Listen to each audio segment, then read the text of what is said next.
Oh, wow. Okay. So, basically, the point of this vlog is basically going to be to reintroduce myself because I don't post on my channel, or I haven't. And to reintroduce what I go through, all that good shit, because I'm tired of explaining it. So next time somebody asks me, I can be like, oh, you can just go look at my YouTube, yada, yada, yada, because I don't feel like saying all that shit. And I need to put myself out there more. And because all my friends always keep saying, you should post more on your YouTube. So here we go, Happy Valentine's Day, y'all. Ooh. Basically, I'm going to go ahead and skim it up real quick for those who don't know. For the few that's going to watch it, I don't know. I'm not going to even hype it up. It's lame as fuck. I started, first of all, I guess I should start from the beginning. When I was 4, I went to a doctor's appointment, peed in the cup. They said I had protein in my pee-pee. My dad took me to the hospital. They cut a piece of my kidney off, a kidney biopsy. And they said, wow, your kidneys look like shit. Then they tried to do everything from the age of 4 to 9 to stop my kidneys from failing and stop dialysis.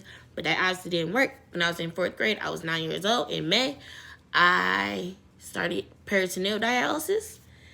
And that is a dialysis I do at home. You do it like at home. For I started doing it at home at 16 hours. On the machine, 16 motherfucking hours. Then it eventually went to 14, and it went to 13, and it went to 12. After that, I was on dialysis for 3 years. Got a transplant in 2010, which 3 years is usually the wait of getting a kidney for that's the longest. And I was in a pediatric unit then, so of course I was a good candidate. It didn't take as long. But then I got the transplant, botched ass transplant in August 2010. Yeah, August 2010 is when I got the transplant. And that was a motherfucking fail. Shit was a no. So I got the first transplant. They went in the first day, put it in. It was making urine. It was fine. It was great. Nice pink producing kidney. Just chilling. Ooh, okay. Second day, my dad noticed that it was not making urine. My mom noticed. And my right leg was extremely swollen. So they went in the second day and moved the kidney around. And it made probably I don't know, just a little bit more urine. And after that, it was done. They didn't make any more. Third day they went in. They saw that the kidney was no longer pink. It was blue and purple and dead. It did not work. That was it. The kidney it died. So they took it out the third day. And I ended up on good old hemodialysis. But ever since then, I've been on hemodialysis. I would say how many surgeries I got, but I gotta write those down. I be losing track, Be losing track like you lose track of these niggas. Just kidding. It's a joke. But no. So I also recently, I've had endometriosis since I was 13.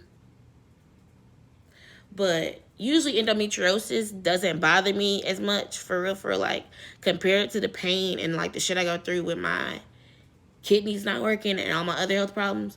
Endometriosis is minor as fuck. Not saying it's not painful for those who have it too. Shit is definitely painful. It's definitely painful, bro. But yeah, it's minor compared to the other shit I go through. But yesterday, big dog, I had to go to the hospital. It was over because endometriosis yesterday, it wasn't laying right. No. So that's another thing I deal with, endometriosis, and I also have a blood clot in both legs. I have a heart murmur, a enlarged heart. I don't know what else. Hold on. Anemia, hypertension. I think that's it. Sometimes I be thinking I got personality disorder or something, but it ain't been diagnosed yet, so I'm just gonna leave that out. But yeah, a lot of people always just want to know what I go through and why I have to go through it, But sometimes I try to leave out the details because of the fact that a lot of details, the extent of it scares people. And I always tell them it's a lot. I don't know if you want to know a little bit because it's a lot, Not everybody is built for this. Shit, I'm barely built for it. But it's a lot to take in, bro. Like, between appointments, meds, going to treatments, after treatments, how you feeling, even on non-treatment days, like, how you be feeling. And it kind of sucks because I've been doing it for so long that my own family, they low-key be forgetting. Like, they be like, oh, ain't nothing wrong with you, straight. But people who don't see me every day, who know I'm sick, they be like, oh, wow, you know, you probably tired. But it's crazy because the people I'm around every day be like, you fine, ain't nothing wrong with you. So it kind of sucks because it's like you want to be treated normal. You want to be treated like, you know, don't treat me like I'm fragile, but you also want to be treated like, hey, look, I am tired today, you know, give me a break. I thought Muggles came back up here. But, you know, it's a balance for real. But at this point, I don't know, man. I just take it day by day. I ain't even gonna lie. I really lost hope in getting a kidney for real, for real. Like, shit is out of my control.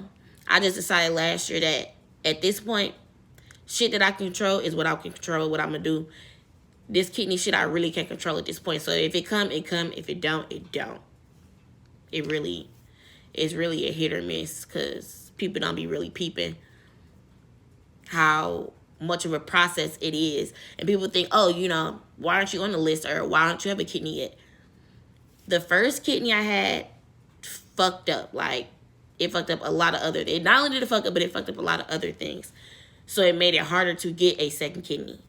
And me being so small, even if I was small then, and I'm small now, it's pretty hard to get a kidney when you get small. And they always tell you not to be morbid, but the best kidney for me, my size, would be from a kid. So a kid would have to die because a kid that's 7 or 8 years old can't say, hey, mom, I want to go donate a kidney. No, the fuck. So that sucks because you would have to, that's another thing you have to deal with. And me being the person I am, I'd have to deal with that. Like, wow, yeah, I got a kidney, but now it's a family out there that doesn't have their kid. They don't have their child. So that kind of sucks for me. You know, but I wouldn't have to do that if somebody just came along and said, hey, I want to give you a kidney, Asia. But, you know, just throwing that out there, you know, you don't have to do that. It's just an idea.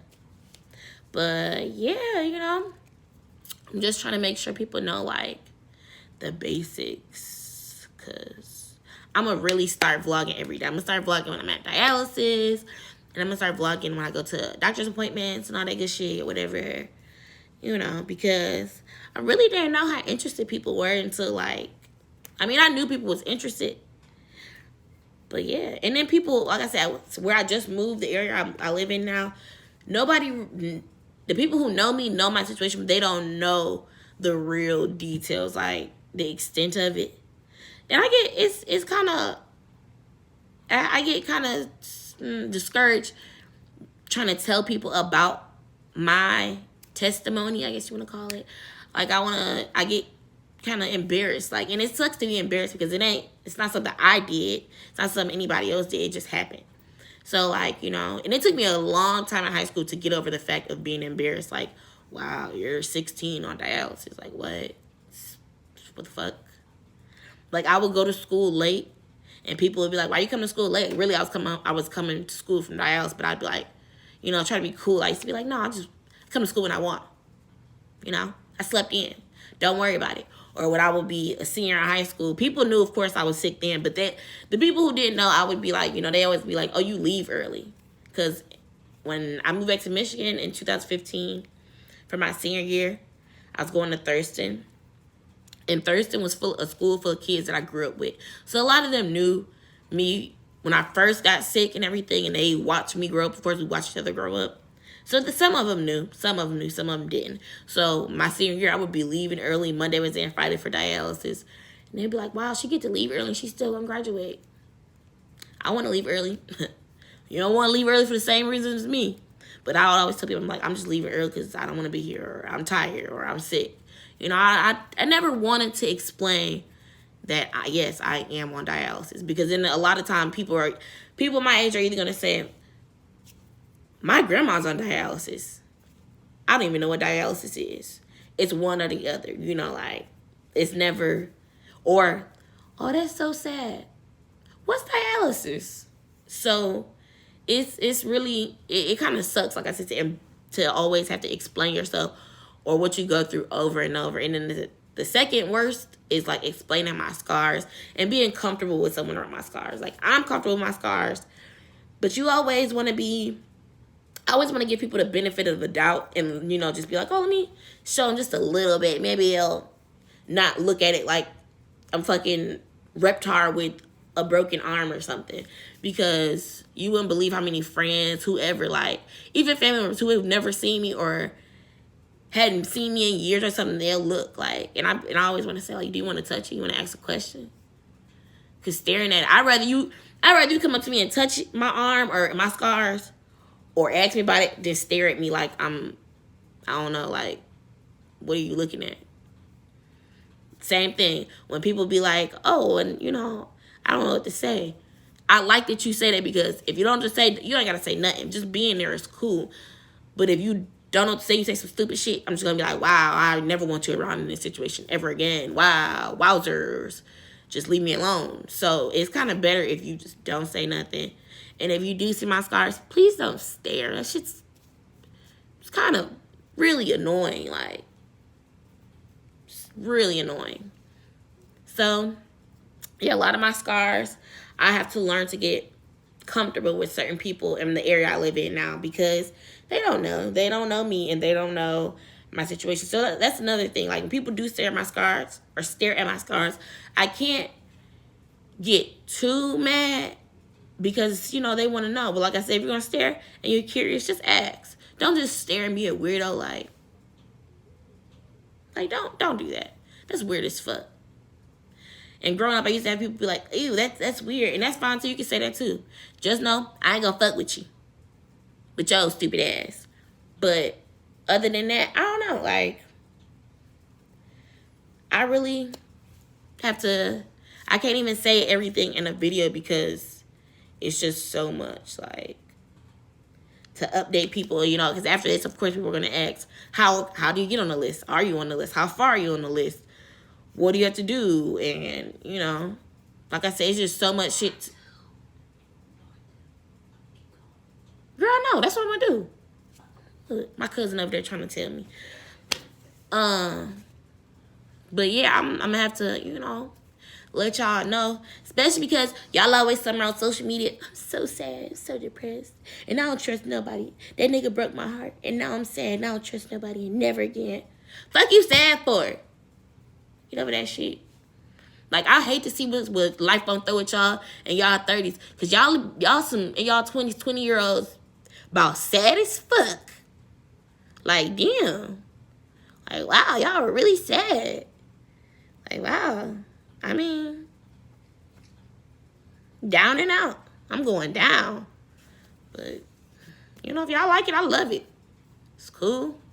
I'm not really with all that sad shit, you know. Ooh, but okay. I have to be trying to tell people, hey, sometimes, and then it sucks too, because people be trying to, you know, vent to me, and that's cool. You can vent to me. I'm gonna let you know, and I'm gonna sit there and I'm gonna listen, because I say that because guess what? I'm gonna sit there and listen, but you ain't gonna want to hear what I got to say, because if it's a situation and I don't think it really deserves, oh, that's so sad, or a pat on the back, I'm not the friend to come to, because I'm gonna be like, girl, it could be worse. Shut your ass up. Because it could be. My own situation, shit, it could be worse. The fuck? For real, for real. It could be, they don't have dialysis out there to keep me alive. So, like I said, y'all need to start being more grateful. Oh, ungrateful asses. So, yeah. But I'm going to go ahead and get ready for my Valentine's date later. So, yeah, this was just like a little skim up. I'm going to really start posting every day, though. Maybe not every day. I'm going to get into every day. And I'm going to get me a camera, because I want to get, like, you know, really into the shit, you know. But I have dialysis tomorrow, so I'm going to do some vlogging at dialysis tomorrow, and I'm going to upload that. And, yeah. So, y'all watch my shit, and if y'all don't, wow. If I figure out you don't watch my shit, I don't like you no more. We not friends, and I don't love you no more. The fuck? That's it, and that's all.